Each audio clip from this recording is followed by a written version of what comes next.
2019, it's a new year, so new me, right? There's a line of thinking behind that, and the thinking is that 2019, a brand new year, is a fresh start for us. That means we get to start over from the previous year. Whatever happened, done. Write it off because it doesn't even matter anymore. Now is a new year to create a new you. But truthfully, a lot of people spend the year and the year after that and the next year and the next year doing the exact same thing. They fall back into these habits in which they're not placing themselves into a scenario in which they can actually thrive and better themselves.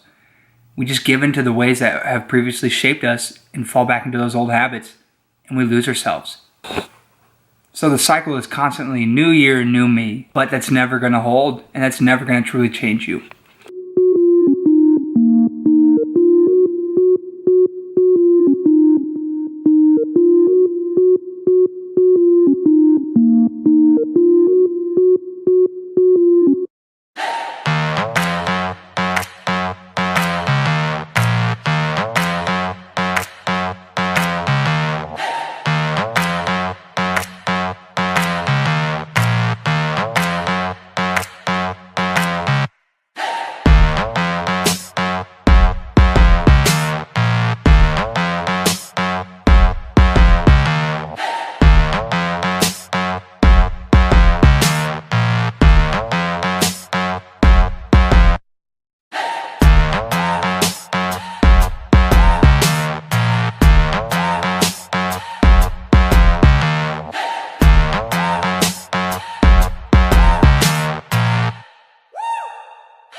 Before I can talk about any of this, what's truthful is that you must develop habits that are healthy. I want you to understand that having habits that are healthy can help you change the lifestyle in which you live, because you're going to put those habits in place and you're going to live by those habits. And what those habits are going to do are going to allow you to see life in a different way, are going to allow you to have different experiences that will open up doors for you. You need to have realistic goals. You need to develop realistic goals for yourself and create habits out of that. What I mean by creating these realistic goals is that you can simply have everything you want, but if you keep doing that, you're just gonna go bankrupt and you're not gonna have any money to spend on things that you need, things that you actually want to spend the money on. So you can develop these unhealthy habits of spending too much money on things that you don't need, like shoes, clothing, video games, a house. You gotta live humbly.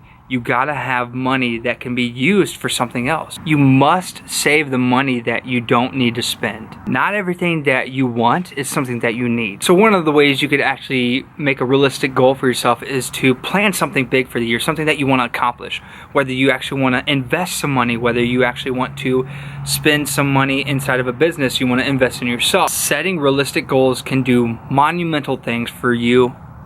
If you set goals towards accomplishing your health, well, obviously you're going to go to a gym or you're going to go running, so that way you can see progress, and over time you'll see the progress, but it's a slow gain. It takes putting into practice the work that you want to accomplish in order to get the goal. So if you want to be jacked, what you're going to have to do is go to the gym a few hours a day for so many days a week, and you're going to have to put in the time and the energy and the burn in order for your body to be molded into a way that is ripped. Much the same way is if you want to develop better spending habits for yourself, you're going to have to put into practice some placeholders that will prevent you from spending money. And so what you need to do is put up those safety nets, but not that will catch you if you fall, but that will catch you when you begin to slip. Now everybody wants to take these amazing vacations, but it's not possible unless you put into practice realistic and small stepping stones in order to achieve that big goal. So start by writing down the objective of what you want to accomplish this year, and think down in a way that's like roots on a tree. Write down different pathways to help you succeeding in the overall objective.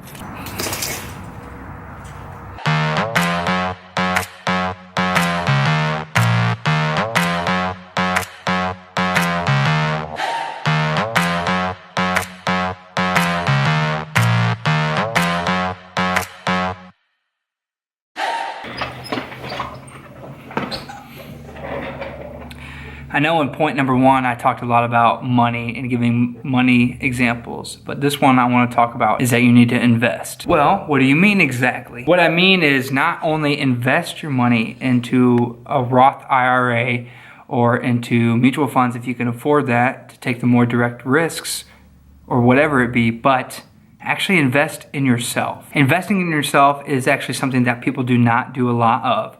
They think, oh, whatever, it'll kind of just happen to me, and by some circumstance, I will get that opportunity to do something. But the opportunity never comes. People get defeated and they repeat this cycle of giving into that defeat.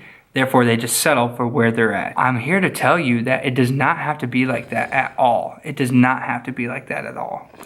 People need to be willing to take risks. And at a young age, in your 20s, even in your 30s, you need to be taking risks, because those risks are going to be the things that open up those opportunities for you. If you go out and are actually putting yourself out there, the things are going to come to you. You can't just sit back and wait for something to come knocking on your door. You actually have to open the door and go through it and reach out to those things. But the best thing to do in order for achieving that kind of a goal is to invest in yourself. Invest in books that can help you. Invest in those goals like we talked about in point number 1, setting realistic goals, and those will help you. Those will help you achieve these plans and these opportunities of that. You need to invest in your time and your energy into things that give you more energy and allow you to rest and rest well. Truthfully speaking, I don't see a lot of people doing that, and I think more people need to invest in themselves. Let's get to point 3.